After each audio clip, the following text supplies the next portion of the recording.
Liquid Eye Water Housing Systems is always at the design table, researching and developing cutting-edge water housings and accessories for our customers. I'm Dave at Liquid Eye Water Housing Systems, and in this tutorial, I'll first point out the major differences between our models and guide you through the necessary steps for preload and loading your camera and lens into your water housing.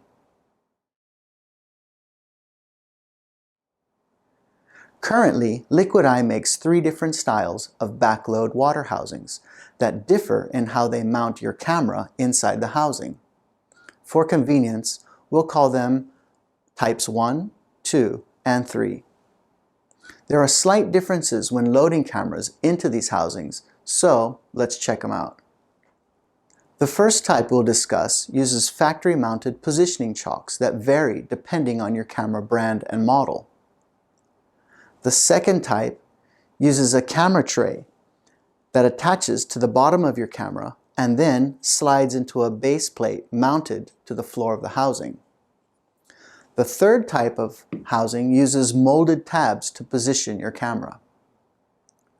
Our models C2060 and C2500 are our Type 1 housings that use factory-mounted positioning chocks.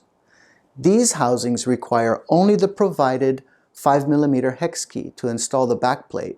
No other tools are required. Both housings are designed allowing the water housing to be upgraded or converted to house different supported camera models using our conversion kit.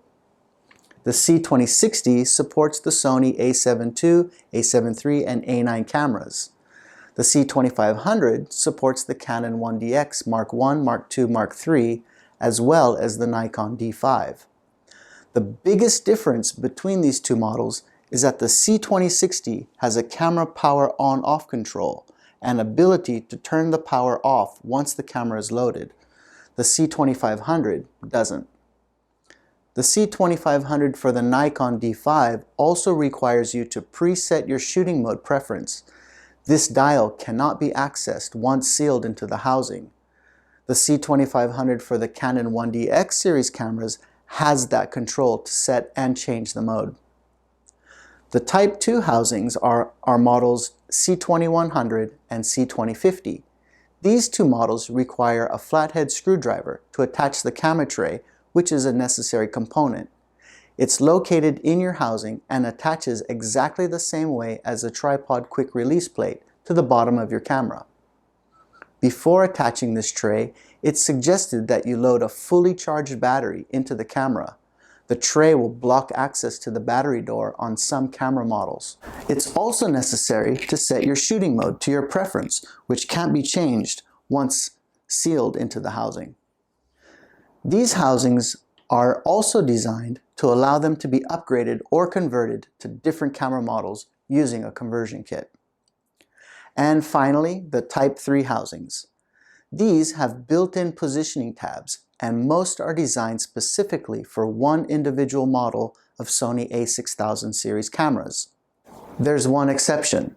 The C6300 housing for the a6300 camera can be converted to accept the a6400 camera. This model has the ability to turn off the power after the camera is loaded and has access to all major camera functions. If you're considering purchasing this model and plan to upgrade your camera, for example, a Sony a6000 to a a6500, or even to the Sony a7 II or 7 III series, we recommend purchasing our C2060, which can be upgraded with a conversion kit. This housing also allows you to use a wider variety of zoom and prime lenses. Now, let's check out the basic preload checklist for all the water housing models.